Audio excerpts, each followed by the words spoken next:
So officially there's no rainy season in Bermuda, however it does rain quite a lot.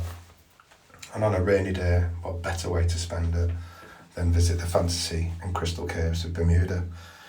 These were absolutely stunning, breathtaking. The tour was really, really good. And I managed to film quite a lot of it, so I thought I'd share it with you guys. Hope you enjoy.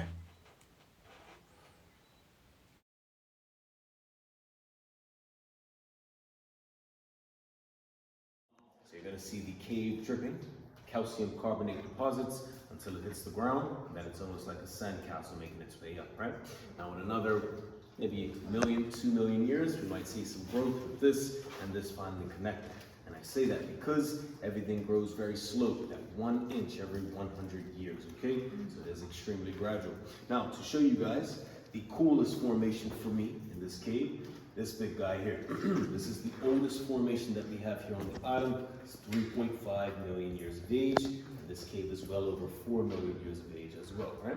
Now, folks that are going to the Crystal Cave, right? Just a little rule we have in both caves as well.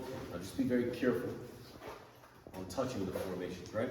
Now, if we did touch these, even for a short span of time, the oils in our fingers could destroy the growth process, right? We could strip away the natural oils in the stalactites, right? So just be very careful.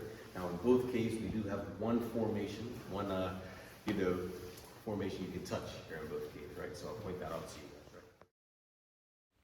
And here's a few pictures just between the two tours. At the start of the next clip, it is a little bit noisy just due to the floating bridge, so apologies for that.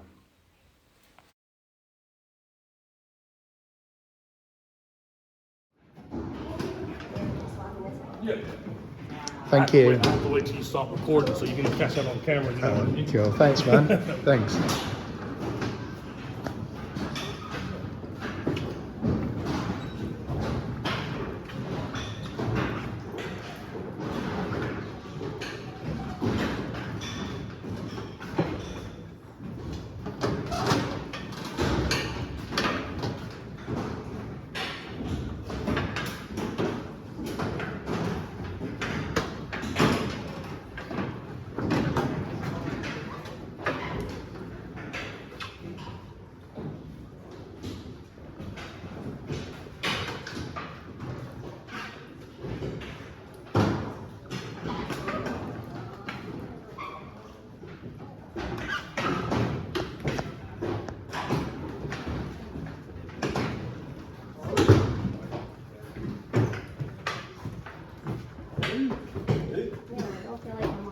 Nope.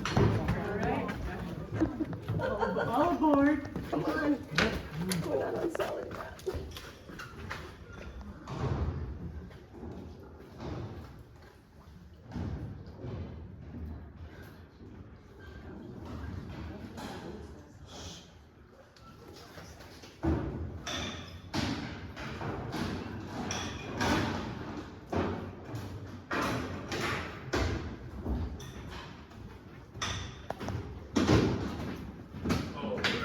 Any questions as you guys cross over here? Didn't lose anybody, everybody's in good shape. Alright, so I'm just gonna flick off the rest of the lights just to show you guys what it would have looked like in 1907. Alright, so all you have to do is just make sure you hide your flash.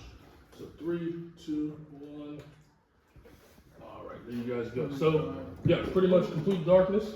You can't really see your own hands in front of your face. You can see some light from where we came from. Those are the dock lights, I can't turn those off. But you sort of get the idea, right? Now remember, the only thing these boys had with them was that kerosene lantern, and that probably would have looked something a little bit like this, okay? So not much light at all. Very brave boys, maybe a little crazy as well. But it was also the early 1900s, so the teenagers back then were probably wired a little bit different than how we are today, right? Now, you guys were talking about that cell phone down ahead. This is the most popular area to drop things overboard, okay? So a few more cell phones down here.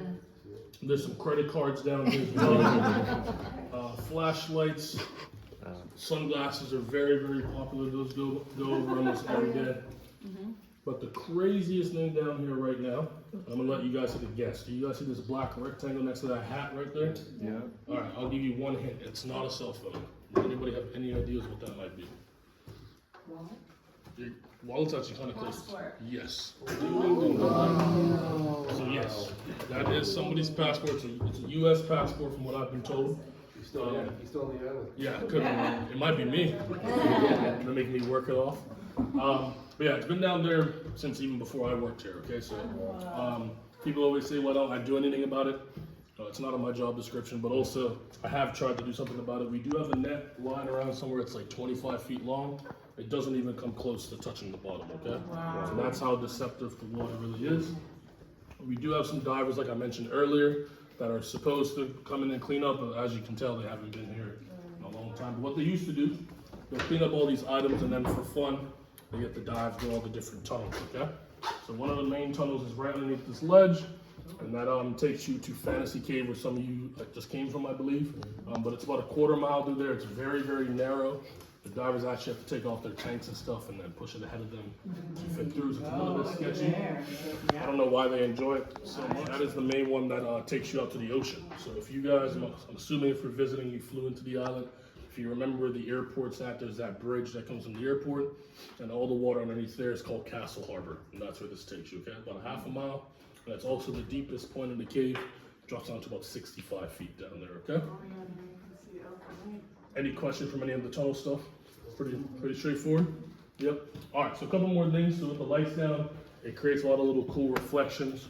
So if you guys see as I hit the water, or sorry, if I shine my light in the water, if you look up at the ceiling, you can sort of see a reflection of the water going all throughout the cave, right? And then another one that people seem to enjoy, the other tour guides made this up. I'm not that crazy, I don't see it, but if you know, City of Atlantis is what they call it. So if you look down in the water, when I shine my light here, it looks like there's a whole city underneath there, but as soon as I hit it with my light, there's nothing down there, right? And then the more favorable one that people enjoy, if you're familiar with New York City, across the water right here, Manhattan skyline, right? Right across the water. And it's just a reflection of these ones up above. You probably tell I need a day off from work, right? Starting to see stuff.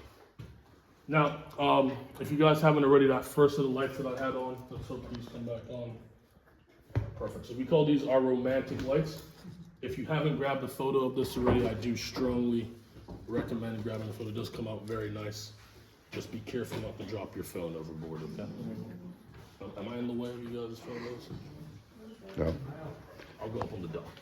Sneak by you guys. I'm not in the way. Hope you've enjoyed the video. If you have, please like, subscribe and share, and I'll try and bring you some more content in the near future. Thanks for watching.